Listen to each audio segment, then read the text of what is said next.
Tanvi Kolte big boss Marathi season 6 ची विजेती ठरली असून अभिनेता राकेश बापट उपविजेता झाला आहे. राकेश बापट बिग बॉस मध्ये असताना त्याची पत्नी रिती डोगराने पाठिंबा दिला होता. इतकंच नाही तर विशालने राकेशच्या वैयक्तिक आयुष्यावर भाष्य केलं होतं. तेव्हा रितीने पोस्ट शेअर करत संताप व्यक्त केला होता. रिती आणि राकेश वेगळे झाले असले तरीही त्यांच्यातील मैत्री अजूनही आहे. बिग बॉसच्या घरात अनेक चढउतार आले, पण रिद्धीने आपली मैत्री जपल्याचं राकेशने नमूद केलं आहे. फ्री प्रेस जनरलला दिलेल्या मुलाखतीत राकेश म्हणाला की त्याला बिग बॉसच्या घरात खूप चांगलं खेळताना पाहून रिद्धीला आनंद झाला. रिद्धी खूप खुश झाली असं त्याने सांगितलं आहे. राकेश म्हणाला की रिद्धी माझ्या विजयासाठी प्रार्थना करत होती.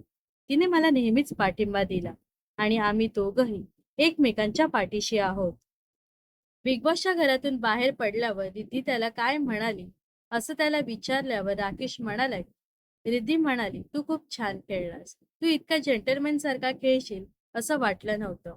तिला माझा अभिमान आहे.